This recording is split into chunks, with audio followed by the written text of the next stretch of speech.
주 형상대로 빚으사 날 받으옵소서.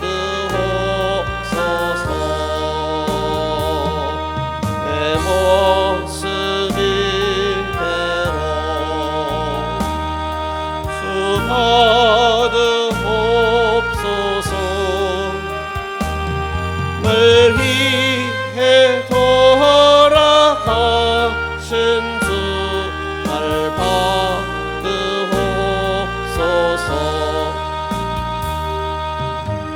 힘과 결심 약하여 늦게 어지이시으니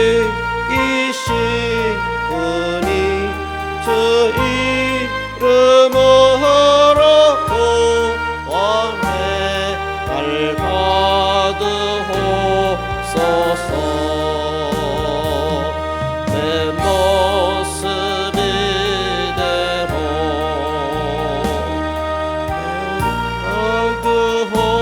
받으옵소서. 날 위해 돌아가신 주 날 받으옵소서. 내 주님 서신 날 앞에 나 꿇어드렸으니 그 크신 역사 이루게 날 받으옵소서. 내 모습 이대로 주 받으옵소서. 날 위해 돌아가신 주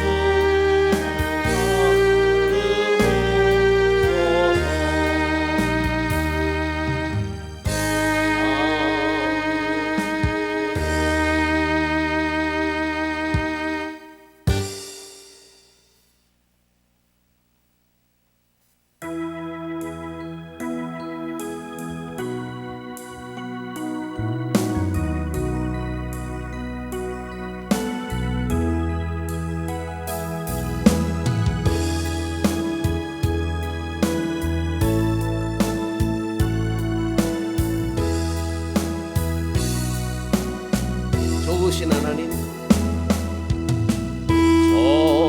좋으신 하나님, 좋으신 하나님, 참 좋으신 나의 하나님. 우리의 기도를 우리의 기도를 응답해 주시네. 참 좋으신 나의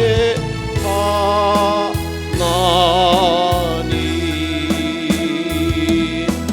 한없는 축복을 우리에게 주시네. 참 좋으신 나의 하나님. 주 이름 찬양해. 주 이름 찬양해. 참 좋으신 나의 하나님.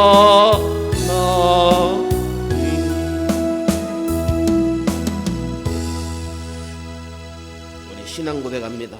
전능하사 천지를 만드신 하나님 아버지를 내가 믿사오며 그 외아들 우리 주 예수 그리스도를 믿사오니 이는 성령으로 잉태하사 동정녀 마리아에게 나시고 본디오 빌라도에게 고난을 받으사 십자가에 못 박혀 죽으시고 장사한 지 사흘 만에 죽은 자 가운데서 다시 살아나시며 하늘에 오르사 전능하신 하나님 우편에 앉아 계시다가 저리로서 산 자와 죽은 자를 심판하러 오시리라.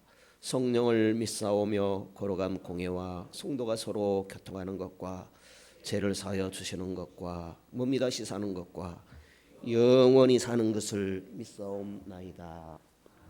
아멘. 좋으신 하나님을 찬양하는데 왜 이리 눈물이 나는지 모르겠어요. 주님께서는 한량없는 은혜를 베푸시는데 그 하나님께 나가는 내 모습을 생각하니까 눈물이 나는 거예요.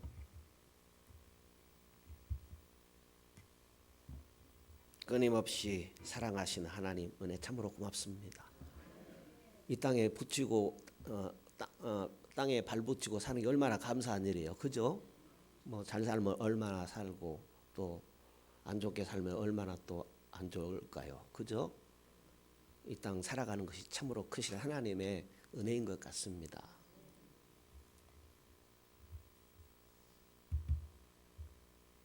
마음 가지 은혜를 받으면서도 하나님께 나아가지 못하는 참 부족한 제 자신을 보니까 그냥 눈물이 나는 거예요. 예. 하나님은 그렇게 좋은데 그 하나님께 믿음이 부족하고 담대한 결단으로 나가지 못한 그 모습을 볼 때 눈물이 납니다.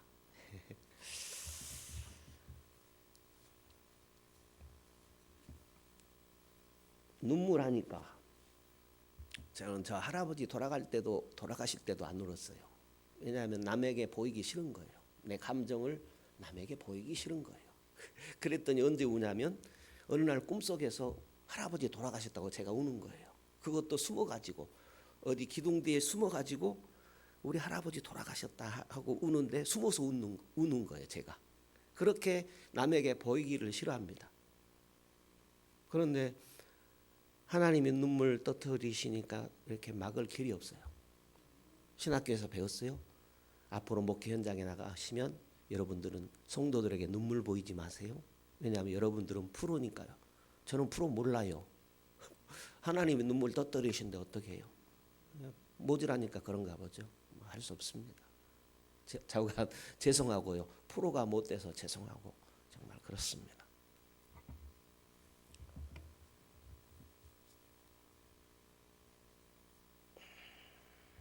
그리고 부모님 생각할 때 참 죄송하고 그래서 그렇습니다.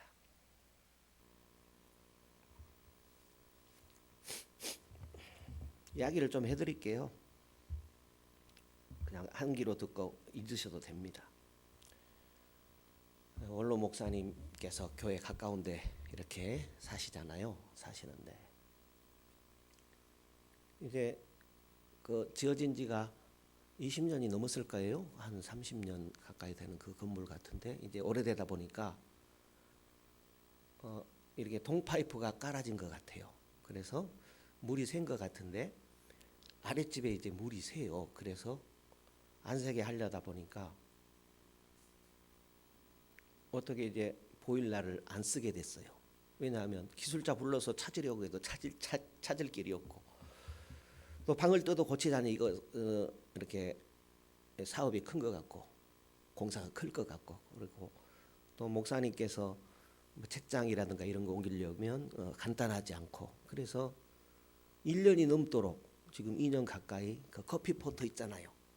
커피포트 그 물을 끓여 가지고 씻고 세수하시고 그것으로 목욕도 하시고 겨울을 또 그렇게 지내시고 방에 불은 떼지 못하고 전기로만 쓰시고 이제 이렇게 지내왔는데 제가 너무나 죄송한 거예요. 그 부분을 살펴드리지 못해서. 그래서 오늘 뭐 하나 달아드렸어요. 전기 온수기. 이렇게 방은 아직 고치지 못하고 날 풀리면 어떻게 볼까 이런 생각이 있습니다만 그것도 원로 목사님이 싫어하시면 그냥 못하는 거고요. 일단은 전기 온수기 오늘 달아드렸습니다. 그래서 조금 덜 불편하시겠다 이제 이런 생각을 갖습니다. 위에서 기도해 주십시오. 예, 모르고 지나가셔도 되지만 그래도 또 이런 일이 있었다 하는 것 알면 또 알아서 또 아셔야 할 것 같습니다. 그래서 잠시 말씀드립니다. 구원, 우리 지금 생각하는 것은 큰 주제는 구원입니다. 구원. 우리 성도들 가장 관심이 많은 것이 구원이지요. 나는 구원 받았을까? 나 이래 가지고 주님 나라 갈 수 있을까? 예, 그것은 당연히 우리가 해야 할 질문입니다. 그렇잖아요. 왜냐하면 나를 바라볼 때 한없이 부족한 것이죠. 그리고 하나님 앞에 갈 때 못 갖고 가겠어요. 결국은 우리가 행위로 구원 얻을 수 없지만 그러나 하나님 앞에 보여드릴 것은 나 이렇게 예수 믿었습니다 라는 거, 그거 보여드릴 거 아니에요. 그죠? 하나님께서 판단하시지, 내가 주일날 교회 나왔는데요, 내가 이거 했는데요, 저거 했는데요. 물론 하나 수고했겠죠. 그렇지만 판단하시는 분은 하나님 아닐까요? 그래서 우리가 성경을 통해서 또 선포되어지는 말씀을 통해서 하나님을 제대로 알아야 되고 또 바른 믿음의 길을 가야 되는 것입니다. 그래서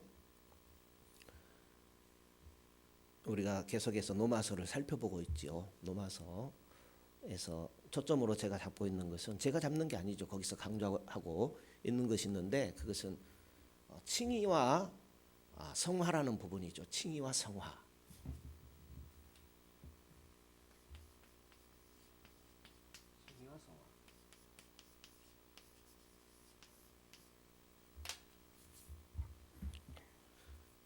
염두에 두시고 오늘 또 잠시 구원 문제에 대해서 생각해 보도록 하겠습니다. 지난번에 잠깐 언급을 해드렸는데 먼저 생각해 보겠습니다. 이신칭의라고 하죠. 이신칭의란 믿음으로써 구원을 얻는다라는 거죠.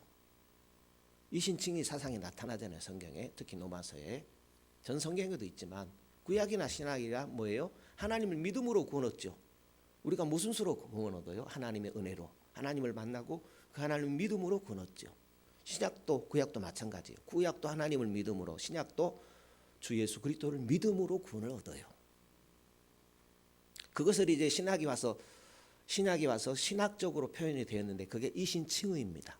믿음으로써 구원 얻지 어떻게 구원 얻을 방법이 없다라는 거죠. 우리 인간에게. 그것이 이신칭의입니다. 그렇다면 이 이신칭의가 사람들이 오해하는 부분이 있는데 이 시대의 면죄부인가라는 거죠. 면죄부.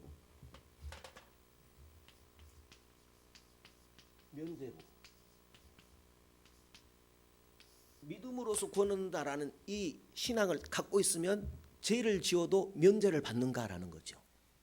회개하지 않아도 면죄를 받는가? 이 시대의 면죄부인가? 왜 이런 말을 우리가 생각해야 되냐면 한국 교회 칭의론, 한국 교회 이 칭의론, 칭의는 뭐냐면은 의롭다 칭함 받아야 되죠. 하나님이 내가 아무리 공로를 쌓고 구원 얻을 행동을 해도 하나님이 의롭다고 여겨주셔야 되잖아요. 그게 칭의거든요. 예수 믿음으로만 칭의를 얻어요. 그죠? 이 칭의론. 그런데 이 한국 교회 칭의론에 대해서 우리가 지금 이해해야 되는데 어떻게 되냐면 구원파와 별로 다르잖아요.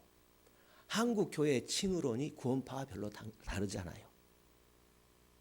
그러니까 이 칭의 문제를 칭의와 성화를 별개로만 생각하게 되면 이 칭의는 구원파가 갖고 있는 거예요. 그런데 오늘 한국 교회가 나 주님 나라 가기 위해서 칭의를 얻었다. 구원파와 다르지 않아요. 칭의만 뚝 떼어 가지고 주님 나라 가는 줄로 착각하면 안 됩니다. 오늘 한국 교회 칭의 구원론이 이렇게 돼 있어요. 칭의론은 면죄부를 얻는 양 이렇게 여겨버리는 거예요. 그래서 지금 기독교인들의 그 신앙생활이 형편없어요. 그래서 얼마나 형편이 없는가 하면은 너무나 행위가 엉망이니까 가톨릭의 구원관으로 이렇게 흐를 가능성이 있어요. 가톨릭의 구원관. 보십시오. 옆에 여러분들 가정에나 또 주변에 보면 가톨릭 신자들 보세요. 얼마나 열심인가. 제가 몇 주 전에 말씀드렸는데 제 아래층에 사는 12층에 사는 한 70세, 75세 된 할머니라고 해도 되죠. 일주일에 성당을 빠지지 않고 가요. 어디 다녀오십니까? 물어보면은 성당 갔다 왔다. 그러면서도 그게 부족해 가지고 더 가야 되는 줄로 생각하는 그런 분이거든요. 그렇게 열심히 있는 분들은 그렇게 열심히 있거든요. 그런 물론 이제 교회 생활을 통해서 신앙생활 열심히 하는 분도 계신데, 전반적으로 볼 때 오늘 한국 교회의 어떤 구원론의 입장에서 볼 때의 신앙의 어떤 행동의 측면이 가톨릭으로 흐를 가능성이 많다라는 거죠. 그것은 이 칭의론이 면죄부인 양 생각하는 그런 구원론에 빠져 있다라는 거죠. 어떻습니까, 성도 여러분? 저도 여러분들에게 명확하게 이 부분을 설명하지 못한 면이 있거든요. 어떻습니까? 자, 이 정도에서 조금 지나가고요. 한번 생각해 보죠. 용서가 먼저인가, 회개가 먼저인가? 어때요? 신앙생활 하면서 회개하며 살아야 되잖아요. 그죠? 그런데 용서도 우리가 해야 하잖아요. 또 용서할 때 먼저 생각할 것은 예수 그리스도의 용서죠. 예수 그리스도께서 우리를 용서하신 그 용서가 먼저인가, 우리가 하나님 앞에 나가는 회개가 먼저인가? 예, 어떻습니까? 무엇이 먼저예요? 회개가 먼저다. 예, 좋습니다. 또요. 예, 뭐 용서가 먼저다 이렇게 생각할 수도 있겠죠. 예. 그리스도의 십자가 용서가 먼저이고 회개가 나중입니다. 그리스도의 그 십자가의 용서가 없었다면 우리의 100번 고쳐 죽는 회개를 할지라도 그게 무슨 소용이 있어요? 그죠? 주 예수 그리스도의 십자가의 용서가 먼저 있었습니다. 그 용서를 받은 우리는 회개의 삶을 또 신앙으로 살아가는 것입니다. 나의 죄 때문에 예수님께서 십자가에 달리셨지요. 그러니까 용서는 이미 십자가에 사셨어요. 2000년 전에 이미 예수 믿을 나를 위해서 용서를 하셔버렸어요. 2000년 전에 이루어진 사실이죠. 아니, 하나님 품 안에서는 오실 예수를 통해서 이미 예수 믿는 자를 창세전에 용서하셨어요. 이 사실을 알 때, 이 은혜를 받았을 때 우리는 회개하지 않을 수 없죠. 그러니까 용서가 먼저냐 회개가 먼저냐 할 때에 용서가 먼저다. 아멘. 예, 용서가 먼저 일어났다는 거죠. 하나님 측면에서 용서가 먼저 일어났어요. 은혜가 우리에게 임하고 우리가 회개로 나아가게 된 것입니다. 지금 구원론이요. 지금 교회에 팽배해 있는 구원론. 구원 이후의 삶이 구원과 전혀 상관없다로 변해버렸어요. 구원 이후의 삶, 그것은 구원과는 상관없고 구원은 이미 믿으니까 받았고 삶은 축복을 위해서 산다. 주님 앞에, 그럼 주님 앞에 가기 전에 생각해 보죠. 주님 앞에 가기 전에 무엇으로 알아요? 예수님께서 말씀하셨잖아요. 열매로 한다 그랬거든요. 어떤 열매? 구원이라는 것은 예수 그리스도가 내 안에 들어오셨다. 예수님이 내 삶의 주인이 되셨다는 거거든요. 부족하겠지만은 그러나 예수님과 함께 살아가는 것, 그분을 믿고 살아가는 것. 그러면 그분을 믿고 살아가고 그분과 함께 살아가고 그렇다면은 삶이 변화가 있어야 되거든요. 우리가 내 행위로서 구원 얻을 수 없죠. 의인은 없나니 하나도 없으니까, 한 분도 없으니까. 그렇지만은 예수를 믿었다면, 구원을 얻었다면, 구원을 얻은 사람은 구원 얻은 행위가 있다는 거죠. 구원 있는 행위가 있다는 거죠. 이런 점을 좀 생각하십시다. 여러분에게 이렇게 의문을 던지는 거예요. 그랬을 때 우리가 그걸 생각하면서 성경의 어떤 가르침들을 정리해 갈 수 있겠다라는 것이죠. 이건 사실적인 문제입니다. 오늘 한국 강산에 팽배해 있는 사실적인 문제고, 말씀을 전하는 책임 있는 저마저도 여러분에게 명확하게 전달하지 못한 그런 책임이 있는 문제입니다. 그래서 우리는 이런 부분들을 또 정리해 가면서 우리 신앙을 좀 더 확신 있게, 자신 있게 그렇게 할 수 있다고 생각합니다. 아멘을 좀 하셨으면 좋겠는데, 안 하면 이제 제 목소리가 가늘어져요. 왜냐하면 나를 통해서 듣는 말씀 어떻게 생각하지? 이렇게 제가 의기소침해질 수 있다라는 거죠. 지금요, 피의 복음을 물탄 복음으로 바꿨어요. 예수 그리스도의 피의 복음을, 그 생명의 복음을, 목숨을 버려서 우리를 죄에서 사신 그 복음을 물탄 복음으로 바꿔 살고 있어요. 우리가 그분의 죽으심이 아니면 우리가 살 수가 없는데, 생명을 얻을 수가 없는데, 그것을 물탄 복음으로 바꿔 살고 있다는 거죠. 그것에 대해서 어떤 아무런 감각적인 어떤 부담감도 없이 믿으려고 하는 그런 안일함, 그런 생각 갖고 우리가 하나님 앞에 바로 주님, 나 주님 믿었습니다, 어떻게 떳떳하게 말할 수 있겠는가 하는 그런 고민들을 우리가 해보셔야 된다는 거지요. 믿음으로 칭을 얻습니다. 그 칭의를 믿음으로 우리는 성화를 얻어가게 되죠. 믿음으로 칭의를 얻고, 믿음으로 성화를 얻고, 믿음으로 칭의의 구원을 얻고, 믿음으로 성화의 구원을 얻어가는 겁니다. 구원이라 할 때 칭의의 구원도 있지만 성화의 구원도 우리가 받아가야 되는 것입니다.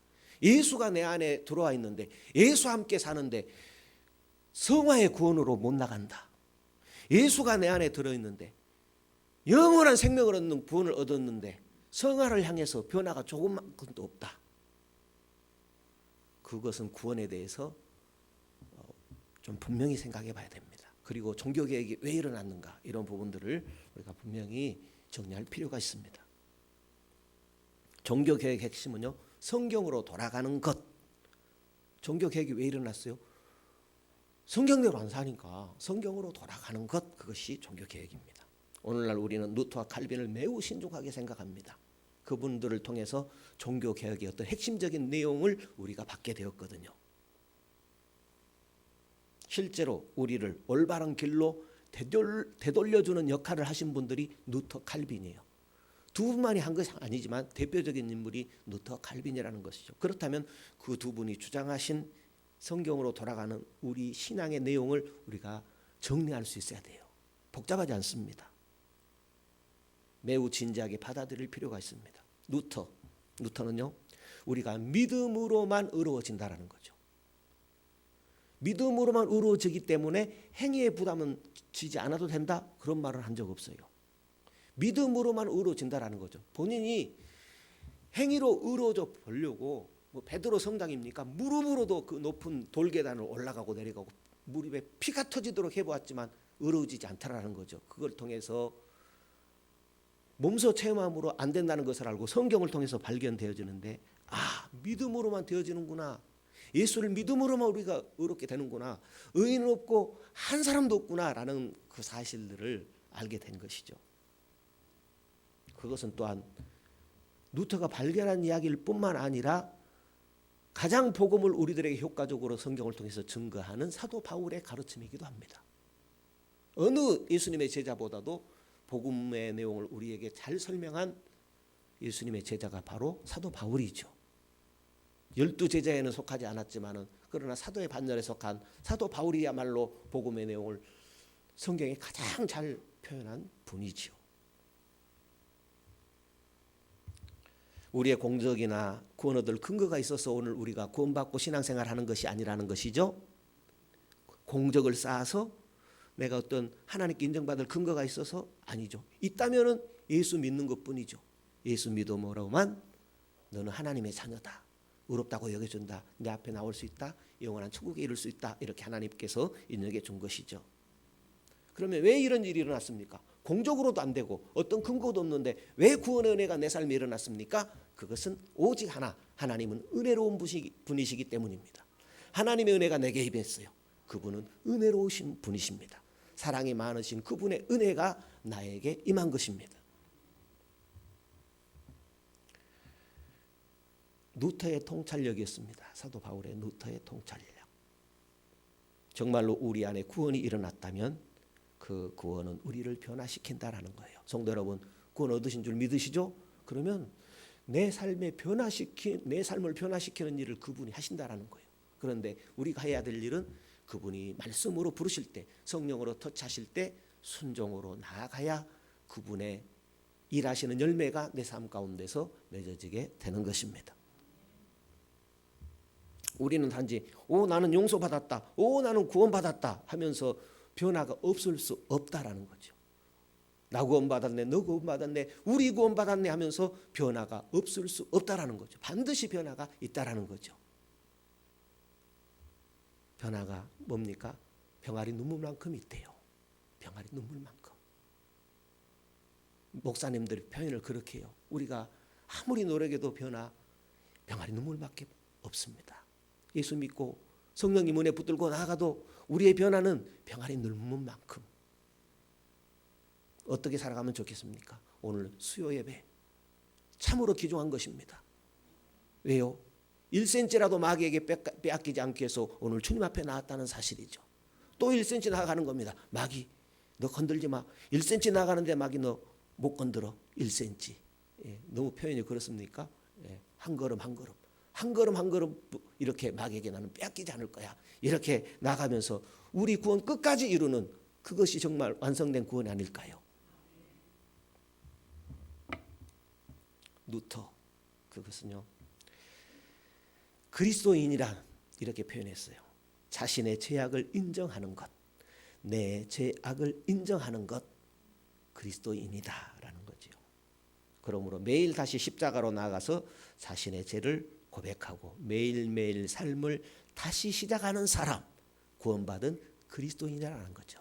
그리스도인이란 구원받은 사람인데 내 죄악을 인정하면서 그리스도에 대한 믿음으로 다시 일어서서 새롭게 시작하는 것, 그것이 그리스도인이다라는 거예요. 그리스도인은 구원받은 백성을 말해요. 하나님의 자녀, 하나님의 백성, 그리스도인 같은 표현을 이렇게 그렇게 다르게 표현한 것입니다. 루터에게 믿음으로 의로워진다라는 것은요, 하나님에 의해서 받아들여진다라는 거죠. 하나님 앞에 용납되어진다라는 거죠. 믿음으로만 하나님 앞에 받아들여지고 용납되어진다라는 것입니다. 우리가 이것으로 인해서 변화되었다는 것을 깨닫는 것.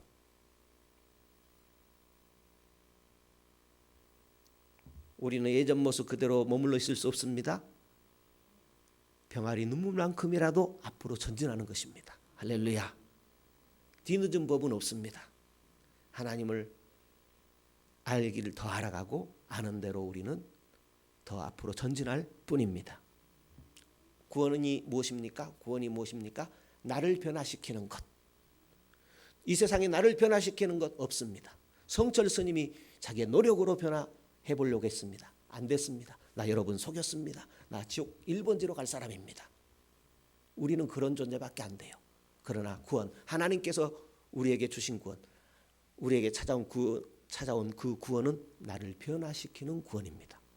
그러므로 내가 구원받았다고 나는 믿는데 변화로 나가지 않는 나의 모습을 발견할 때, 변화되지 않는 나의 모습이라면은 우리는 다시 우리를 들여다보고 주 예수 그리스도 붙들고 변화로 나아가게 하는 주님 붙들고 열매 맺어가는 역사가 있는 줄로 믿습니다.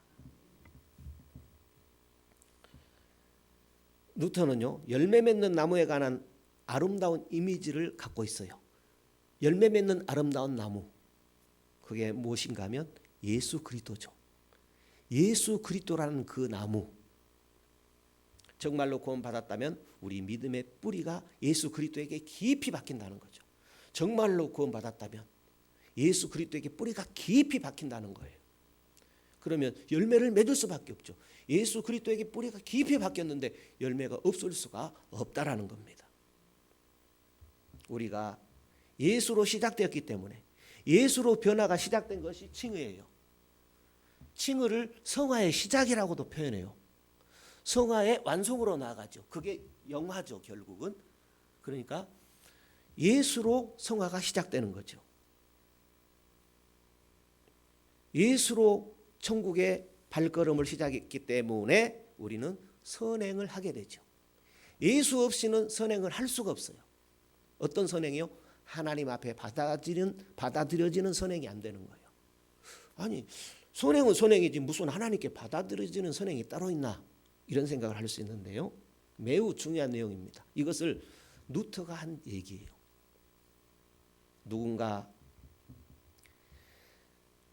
제가요, 크리스찬이라고 하면서 옆에 친구에게 자랑을 했는데 내 삶을 그 친구가 변화되지 않는 삶을 다 안다고 했을 때 나의 크리스찬이라는 이 말을 들을 때 친구는 콧방귀를 낄 것입니다. 그렇지 않을까요? 하물며 내가 크리스찬이라고 하면서 하나님 앞에 나가는 내 모습을 보신 하나님 앞에서 내가 변화가 하나도 없어요. 그러면 그 하나님은 나를 어떻게 보실까라는 거지요.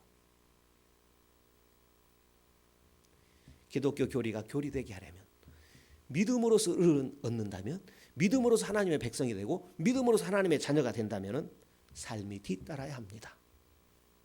할렐루야. 이런 것들을 잘 정리해 나가십시다.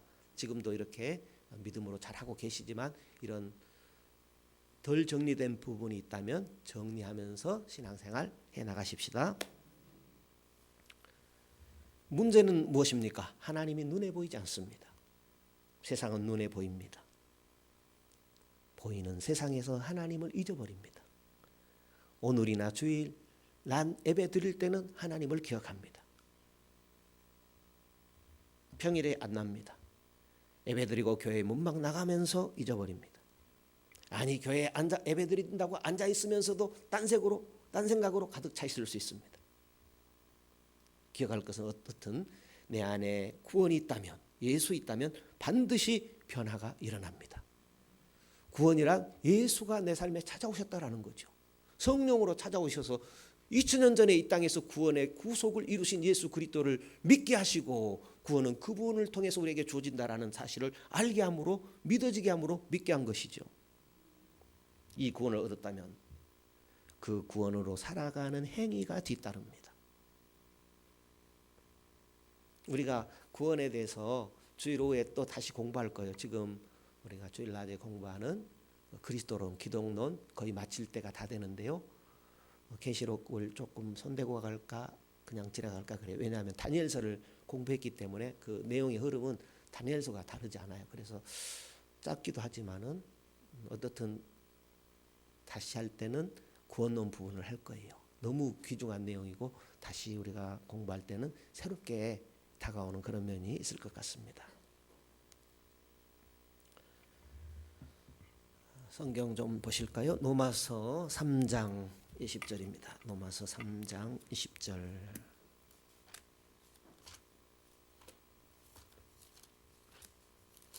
로마서 3장 20절에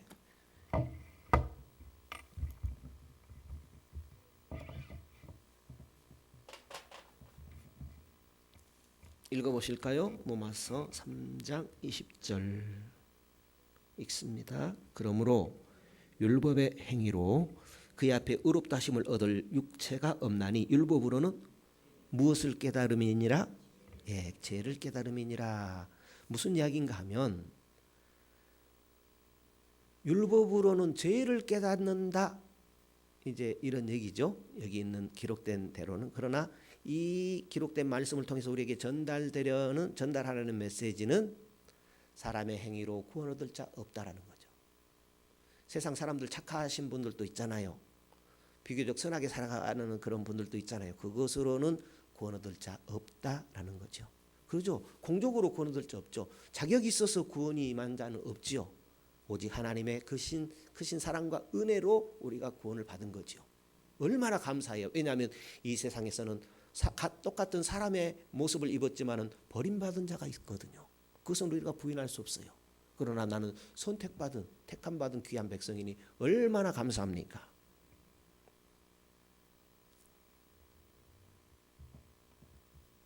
로마서 1장 24절에 보면 이렇게 되어 있습니다. 그러므로 하나님께서 저희를 마음의 정욕대로 더러움에 내어버려 두사 저희 몸을 서로 욕되게 하셨다. 마음의 정욕대로 살아가 버리도록 내버려 두셨다라는 거죠. 왜냐하면 하나님을 알만한 양심도 주고 어떤 우주 만물 모든 것을 보게 되면 하나님을 찾아가도록 되어 있는데, 그러나 그런 마음들을 강팍하게 해서 정욕대로 살아가기 때문에 하나님께서 그런 대로 살아버리도록 내버려 두었다라는 거죠. 악하게 살면, 하나님을 사랑하지 않고 이웃을 미워하게 되면, 그렇게 악하게 살면 또 로마서 2장 1절에 보게 되면 그러므로 남을 판단하는 사람아 무론 누구든지 내가 핑계치 못할 것은 남을 판단하는 것으로 내가 너를 정죄함이니 판단하는 내가 같은 일을 행함이니라. 여기는 종교적인 면을 말해요. 세상에서 악하게 살아가면 하나님 앞에 죄가 되죠. 또 종교적인 죄도 있어요. 예를 들면 예수님 시대에 바리새인과 서기관들 말이죠. 하나님을 잘 믿는다고 하지만 그 속을 예수님께서 딱 들여다보니까 속에는 노략질하는 일이에요. 하나님을 사랑하는 게 없어요. 그냥 종교생활하는 거예요. 교회에서 이렇게 높은 직책에 앉아서 사람들에게만 칭찬받는 그런 자들이에요. 그러나 예수님께서 보시니까 그들은 하나님을 사랑하는 마음이 없어요. 그걸 바리새인과 서기관들을 통해서 주께서 말씀을 하고 있죠. 우리가 내 눈으로 비판하고 판단할 수 있어요. 주의해야 됩니다. 왜냐하면 하나님이 더 정확히 알고 판단하실 분은 하나님이거든요. 그런데 우리는 내가 하나님 자리에 앉아가지고 잘못됐네? 그럴 수 있어? 이럴 수 있다는 말입니다. 그러면 왜 그것을 주의해야 되는가 하는 거죠.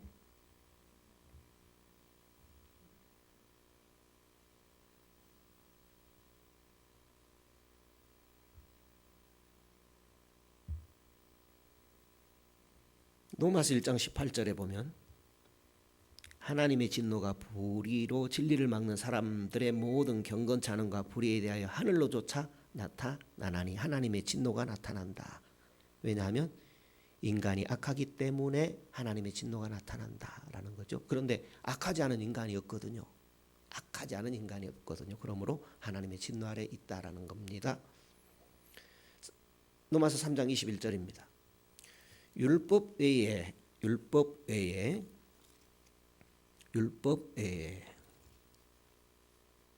이제는 율법 외에 하나님의 하늘이가 나타났나니 율법과 선지자들에게 증거를 받은 것이라 했어요.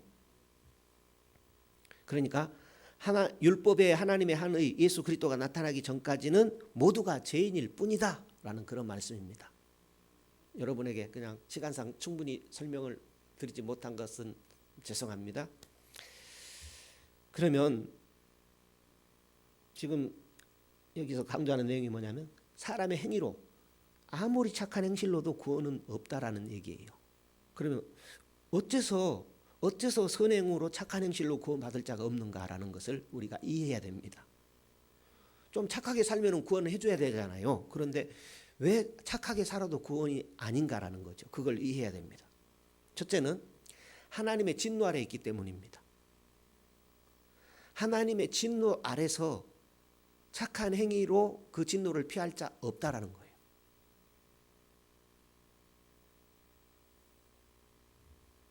로마서 1장 18절에 방금 읽었어요. 하나님의 진노가 불의로 진리를 막는 사람들의 모든 경건치 않음과 불의에 대하여 하늘로조차 나타난다. 불의로 진리를 막는다라는 거예요. 그런데 불의로 진리를 막는 사람들이 누군가 하면은 저와 여러분이. 불의로 진리를 막는 사람들은 세상 모든 사람들이 불의로 진리를 막아요. 왜 무슨 얘기인가 하는 것을 잠시 말씀드리겠습니다. 해적들이요 알죠. 바다에서 강도질하는 사람들을 해적이라고 해요. 배 타고 다니면서 다른 작은 배 탄 사람들, 남의 배 빼앗고 강도질하는 사람들 해적들이에요. 그런데 해적들이 자기들끼리는 어때요? 계급이 있고 친구도 있고 사이좋게 지내요. 그러면 서로 자기 맡은 일을 거기서 충성스럽게 해요. 그러면 그거 선한 일이잖아요. 그렇지만 그들의 본질은 뭐예요? 강도죠.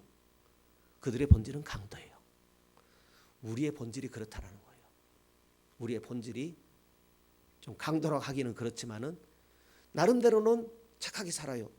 가정에서 남편으로서 아내로서 직장에서 상사로서 또 그 회사를 구성하는 회사원으로서 성실하게 일해요. 그렇지만 본질적으로 하나님을 대적하는 자들이라는 거죠. 그것은 하나님의 진노 아래 있다라는 거죠. 하나님을 대적하는 자리에서 벗어나는 일은 예수 그리스도밖에 없어요. 모든 인생들은 하나님을 대적하는 자리에 있어요. 그 하나님을 대적하는 자리에서 구원해 주시기 위해서 주 예수 그리스도께서 이 땅에 오신 것입니다.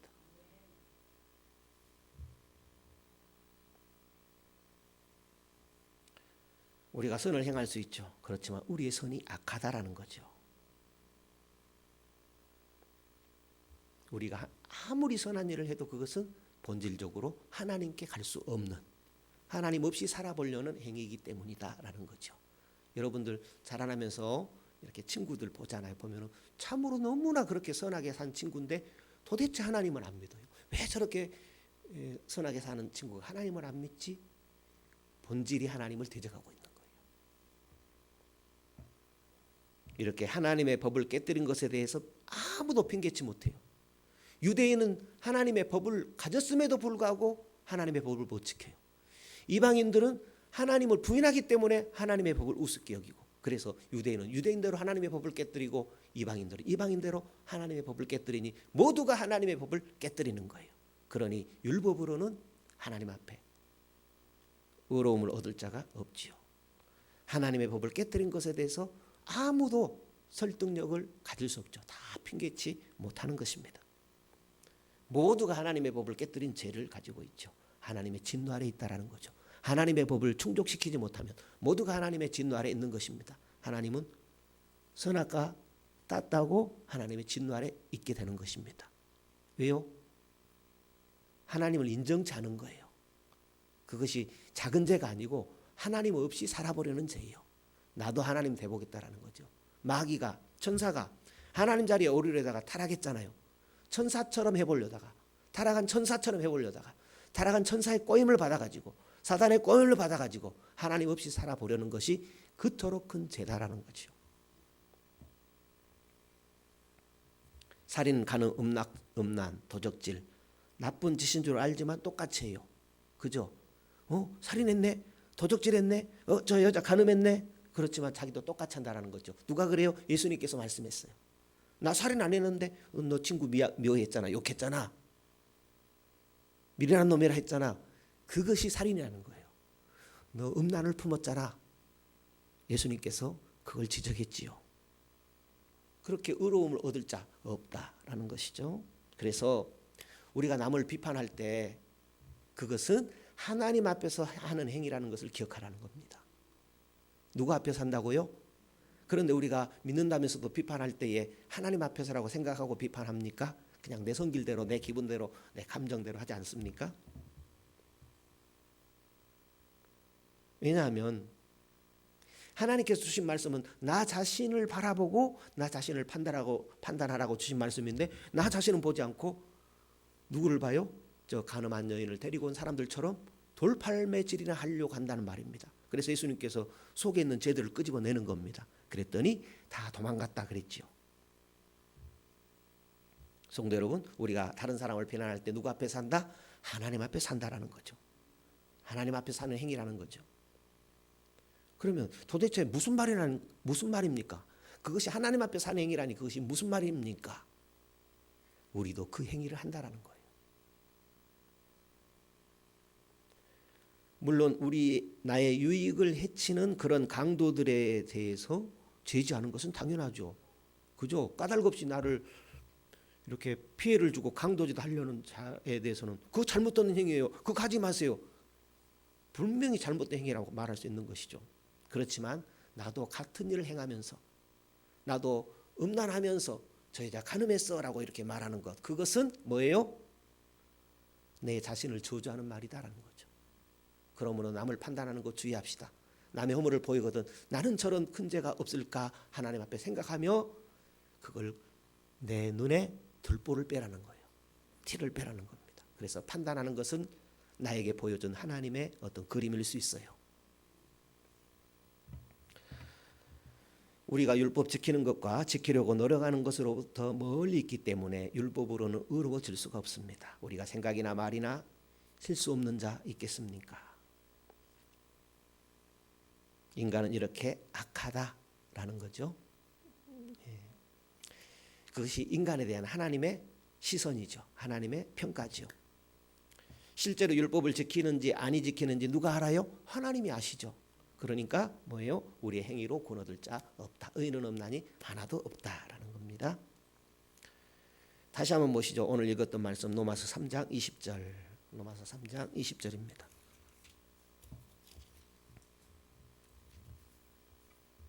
그러므로 율법의 행위로 그의 앞에 의롭다 하심을 얻을 육체가 없나니 율법으로는 뭐다? 죄를 깨달음이니라. 율법 행위로 의로울 자 없다. 행위로 의로울 자 없다. 그러나 후반부 보니까 율법으로는 죄를 깨닫는다. 좋은 기능이 있네요. 죄를 깨닫는다. 죄를 깨달으면은 이 죄를 어떻게 해결할까? 그죠? 긍정적인 측면으로 우리를 예수께 인도하지요. 거울 볼 때 얼굴에 묻은 것을 알게 되지요.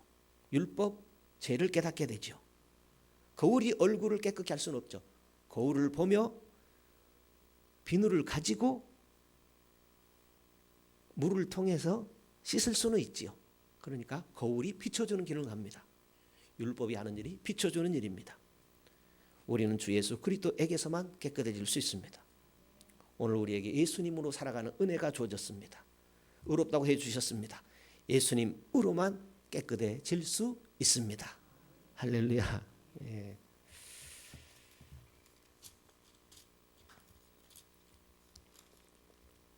김정순 집사님이십니까?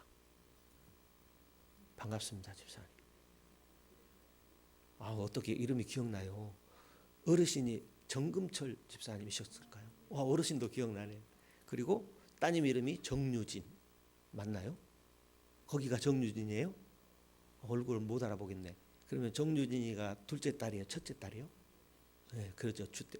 둘째 딸. 첫째 딸은 네, 정유나. 첫째 딸은 기억이 잘 안 나요. 제가 왜냐하면 둘째 따님은 학창 시절에 열심히 했던 그런 기억이 납니다. 방문해 주셔서 고맙습니다. 어떤 일로 오셨습니까? 그래요, 잘 오셨습니다. 이렇게 같이 예배드려서 너무나 반갑고 좋습니다. 그래요.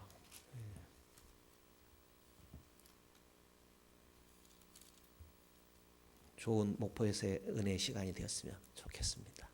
저 안에서 이렇게 서로 기도하며 또 좋은 소식들이 오고 갔으면 좋겠습니다.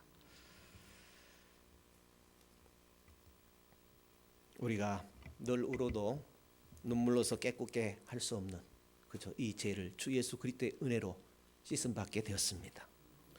예수 그리스도께서 십자가의 보혈로 우리를 용서해 주시고 그분의 의로운 삶으로 우리를 의롭게 해 주셨습니다.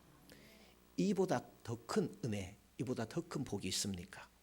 그렇다면 우리가 믿음으로 살아가야 되겠지요. 믿음은 순종이라고도 합니다. 믿음에는요 순종이 있고 봉사가 있고 또 헌신이 있고 충성이 있습니다. 믿음으로 구원 얻었습니다. 믿음으로 살아갑시다. 믿음으로 구원 얻었으니 믿음으로 살아가야죠.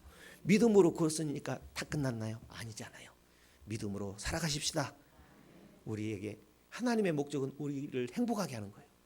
제가 여러분들에게 아직 말씀은 드리지 않았지만 제 마음 가운데 있는 것, 해동교회 성도들은 어느 교회 성도님들보다 가장 행복했으면 좋겠다 마음속에 있는데 정말로 답답함이 있습니다. 왜냐하면 제가 부족하니까. 그러나 그럴 날이 올 줄로 믿습니다. 할렐루야. 예수 믿음으로 구원 얻었으니까 예수 믿음으로 열매 맺어야 하지 않겠습니까? 주님은 살아계십니다. 반드시 우리로 하여금 열매 맺게 하고 기쁨이 넘치도록 주께서 함께 주실 것입니다. 찬양하고 마치겠습니다.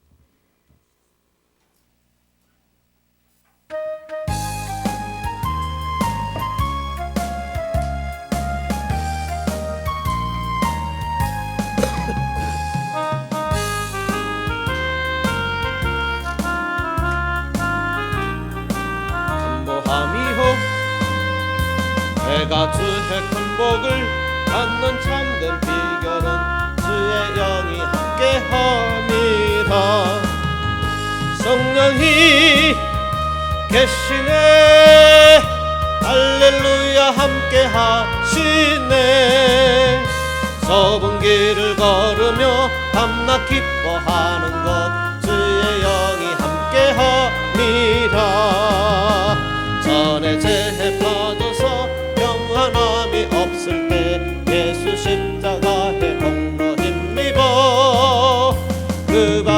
무릎에 엎드려 참된 평화 얻음은 주의 영이 함께함이라. 성령이 계시네 할렐루야 함께하시네. 좁은 길을 걸으며 밤낮 기뻐하는 것 주의 영이 함께함이라. 나와 동행하시고 모든 염려 아시니 나는 숲의 새와 같이 기쁘다. 내가 기쁜 마음으로 주의 뜻을 행함은 주의 영이 함께함이라. 성령이 계시네 할렐루야 함께하시네. 좁은 길을 걸으며 밤낮 기뻐하는 것 주의 영이 함께함이라. 세상 모든 정욕과 나의 모든 욕망은 십자가에 이미 못을 박았네. 어두운 밤이 지나고 무거운 짐 벗으니 주의 영이 함께함이라. 성령이 계시네 할렐루야 함께하시네. 좁은 길을 걸으며 밤낮 기뻐하는 것 주의 영이 함께함이라. 주님 은혜 고맙고 감사합니다. 성령의 은혜를 저에게 베풀어 주시고 주 예수 그리스도 믿는 믿음 가운데 거하게 하신 것을 감사합니다. 예수 그리스도에게 우리의 눈을 고정하는 법을 배우게 하시고 성령의 은혜를 늘 구하게 하는 가운데서 성령의 은혜로 살아가는 믿음의 승리자들이 되어지길 원합니다. 지금까지 인도해 주신 하나님께서 앞으로도 인도해 주셔야만 된다는 이 사실 굳게 붙들고 성령을 의지하며 약속인 아버지 말씀으로 귀한 열매를 맺어가는 삶을 살아가는 우리 모두가 되도록 주여 붙들어 주옵소서. 이 밤에도 믿음의 자리로 인도하신 것을 감사합니다. 이후에도 하나님 말씀 놓치지 말고 또한 성령의 은혜 붙들고 믿음의 선한 싸움에서 승리하는 우리 모두가 되도록 주님 함께하여 주옵소서. 이 밤에도 인도해 주신 것 감사합니다. 이후에도 저희들의 모든 발걸음을 인도해 주실 주님 찬양과 영광을 돌려옵고 거룩하신 예수님 이름으로 기도드리옵나이다. 아멘. 하늘에 계신 우리 아버지여 이름이 거룩히 여김을 받으시오며 나라 위에 임하옵시며 뜻이 하늘에서 이룬 것 같이 땅에서도 이루어지이다. 오늘날 우리에게 일용할 양식을 주옵시고 우리가 우리에게 죄 지은 자를 사하여 준 것 같이 우리 죄를 사하여 줍시고 우리를 시험에 들게 하지 마옵시고 다만 악에서 구하옵소서. 대개 나라와 권세와 영광이 아버지께 영원히 있사옵나이다. 아멘.